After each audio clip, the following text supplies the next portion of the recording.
আসসালামু আলাইকুম। আজকে আমি কথা বলবো বেশ কিছুদিন আগে মুক্তি পাওয়া একটা সিনেমা, যেখানে অভিনয় করেছেন সিয়াম আহমেদ এবং শবনম বুবলি। সিনেমাটার নাম হচ্ছে জঙ্গলি। হয়তোবা ইতিমধ্যে সবাই বা বেশিরভাগ একটা অডিয়েন্স এই সিনেমাটা দেখে নিয়েছেন। আমি হলে গিয়ে সিনেমাটা দেখতে পারিনি, সে কারণে দুঃখ প্রকাশ করছি। কেমন হলো এই সিনেমা?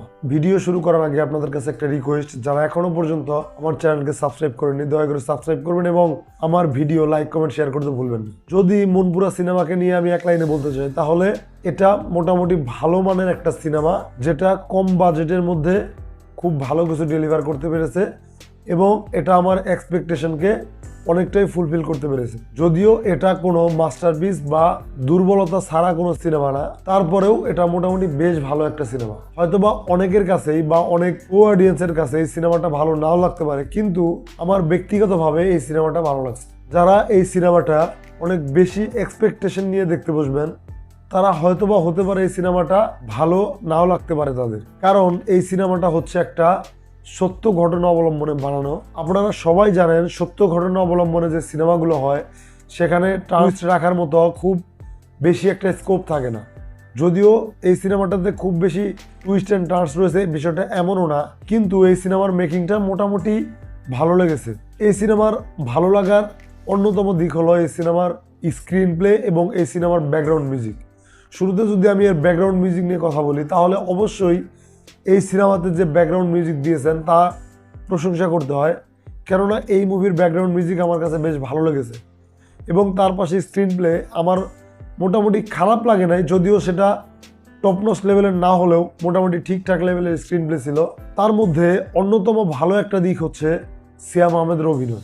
ইদানিং বাংলা ইন্ডাস্ট্রিতে যে নতুন নতুন অভিনেতারা আসছে, সিয়াম আহমেদ যদিও নতুন কোনো অভিনেতা না, তারপরেও সিয়াম আহমেদ আগে ছিল হিরোইক ম্যাটেরিয়ালস এবং এখন সে ধীরে ধীরে অভিনেতা হচ্ছে, সেটা এই সিনেমার মাধ্যমে স্পষ্ট বোঝা যাচ্ছে। আপনারা যারা এই সিনেমাটা দেখেছেন তারা অবশ্যই সিয়াম আহমেদের যে লুক অ্যান্ড ফিল, বিশেষ করে সেকেন্ড হাফে বা তার দাড়িওয়ালা যে লুকটা, সেটা নিঃসন্দেহে দুর্দান্ত ছিল এবং সেখানে সিয়াম আহমেদের যে অভিনয় সেটা টপনস লেভেলের ছিল। যদিও ফার্স্ট হাফে যে সিয়াম আহমেদের ইমোশনটা শুরু যেখান থেকে হয় ওই জায়গাটা খুব বেশি স্পেস পায়নি, তারপরেও সেকেন্ড হাফে বা সিয়াম আহমেদের যে সেকেন্ড লুক সেটা বেশ ভালো ছিল।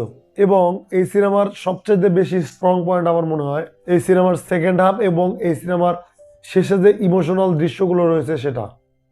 সেখানে সিয়াম আহমেদ যে অভিনয় করেছেন তার অভিনয় দেখে বেশিরভাগ দর্শকের আমার মনে হয় যে তাদের ইমোশনালি কানেক্ট করতে পারবেন এবং তারা অবশ্যই সিয়াম আহমেদের এই অভিনয়টা দেখে নিজের মধ্যে সেই ক্যারেক্টারটাকে রিলেট করতে পারবে।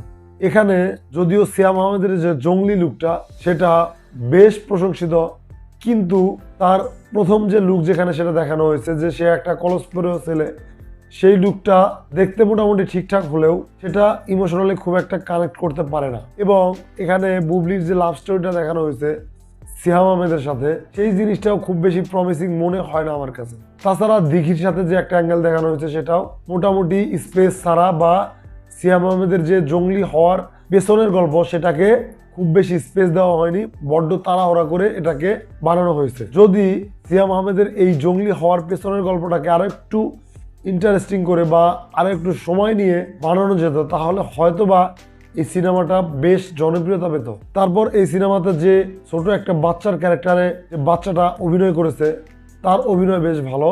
একটা ছোট্ট মেয়ে যে মোটামুটি ভালোই অভিনয় করেছে আমার কাছে মনে হয়েছে। এবং বাংলাদেশি দর্শক মহলে এই সিনেমাটা বেশ ভালো সাড়া ফেলতে পেরেছে। যদিও আগেই বলেছি এটা কোনো পারফেক্ট সিনেমা না, এটার মধ্যেও মোটামুটি ভালোই কমতি আছে। যেটা আমি আগেই বললাম যে সিয়াম আহমেদের জঙ্গলি হওয়ার পেছনের গল্প সেটাকে খুব ভালোভাবে এস্টাবলিশ করা হয়নি এবং সিয়াম আহমেদের যে লাভ অ্যাঙ্গেল দেখানো হয়েছে সেটাও ঠিক সেইভাবে স্পেস পায়নি। তারপরে ওই সিনেমাটা মোটামুটি বেশ ভালো একটা সিনেমা। আমি যদি এই সিনেমাকে রেটিং করতে চাই তাহলে আমি দিব 3.5। এবং যারা দেখেছেন অবশ্যই কমেন্ট করে জানাবেন কেমন লেগেছে এই সিনেমাটা আপনাদের কাছে, এবং অবশ্যই আমার ভিডিওকে লাইক কমেন্ট শেয়ার করতে ভুলবেন না। সবাইকে ধন্যবাদ।